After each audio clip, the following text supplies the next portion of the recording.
അപ്പോൾ ക്രൈസ്തവ വിഭാഗത്തിൽ നിന്നുള്ളവർക്ക് പ്രധാനമന്ത്രിയുടെ വസതിയിൽ ഉച്ചവിരുന്ന്. കേരള, മഹാരാഷ്ട്ര, ഗോവ, മണിപ്പൂർ തുടങ്ങിയ സംസ്ഥാനങ്ങളിലെ സഭാധ്യക്ഷന്മാർക്കാണ് ക്ഷണം.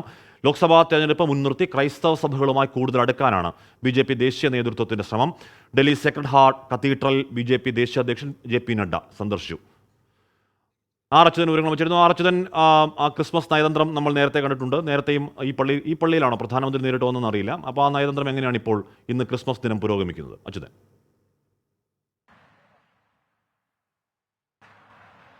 ഹാഷ്മി സൂചിപ്പിച്ചത് തന്നെയാണ്.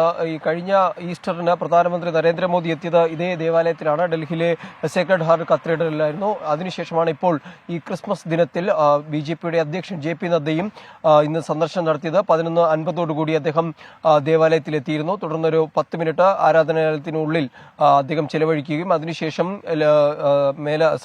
മേലധ്യക്ഷന്മാരുമായി ഒരു കൂടിക്കാഴ്ച നടത്തുകയും ചെയ്തു. അതിൽ ലഘുഭക്ഷണമടക്കം അദ്ദേഹം കഴിച്ചതിന് ശേഷമാണ് അദ്ദേഹം അവിടെ നിന്ന് മടങ്ങിയത്. മറ്റൊരു കാര്യം എന്നുള്ളത്, അദ്ദേഹം പ്രതികരിച്ചത് യേശു എല്ലാവരുടെയും നന്മയ്ക്ക് വേണ്ടി നിന്ന ഒരാളാണ്. ആ ഒരു പ്രതികരണമാണ് അദ്ദേഹത്തിന്റെ ഭാഗത്തു നിന്നുണ്ടായത്. അപ്പോഴും ഇതിൽ മറ്റൊരു രാഷ്ട്രീയ ലക്ഷ്യം കൂടി മുന്നിലുണ്ട്. കാരണം ഈ മണിപ്പൂർ കലാപത്തെ തുടർന്ന് വലിയ രീതിയിലുള്ള ആരോപണങ്ങൾ കേന്ദ്ര സർക്കാരിന് ഏറ്റുവാങ്ങേണ്ടി വന്നു. ക്രൈസ്തവ വിഭാഗത്തെ അവഗണിക്കുന്ന തരത്തിലേക്കാണ് കാര്യങ്ങൾ പോകുന്നതടക്കമുള്ള ആരോപണങ്ങൾ ഉയർന്നിരുന്നു. ആ ഒരു സാഹചര്യത്തിൽ കൂടിയാണ് ഇപ്പോൾ ക്രൈസ്തവ വിഭാഗത്തെ ഒപ്പം നിർത്തുവാനുള്ള ശ്രമങ്ങൾ അതിനോടകം ആരംഭിച്ചത്. നേരത്തെ കേരളത്തിൽ വന്നപ്പോഴും സഭാ മേലധ്യക്ഷന്മാരുമായി ഒരു കൂടിക്കാഴ്ചകളൊക്കെ നടത്തിയിരുന്നു. ഇന്ന് ഇതാ 12:30 പ്രധാനമന്ത്രിയുടെ വസതിയിൽ ഒരു ഉച്ചവിരുന്നും ആരംഭിച്ചിട്ടുണ്ട്.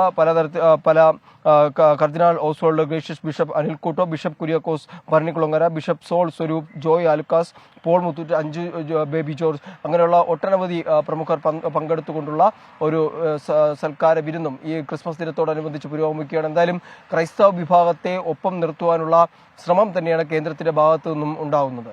ഹാഷ്മി. അച്യുതനാണ് അവിടെ നിന്ന് ഡൽഹിയിലെ ദേവാലയം സന്ദർശിക്കുന്ന JP നഡ്ഡ. നമ്മൾ ക്രിസ്മസ് നയതന്ത്രം അല്ലെങ്കിൽ ക്രൈസ്തവരെ അടുപ്പിക്കുന്നതിനുള്ള നയതന്ത്രം കേരളത്തിലടക്കം കാണുന്നതാണ്. അതിൻ്റെ തുടർച്ച ഡൽഹിയിൽ കാണുന്നുമുണ്ട്. അതിൻ്റെ ദൃശ്യങ്ങളാണ് പ്രേക്ഷകർ കണ്ടത്.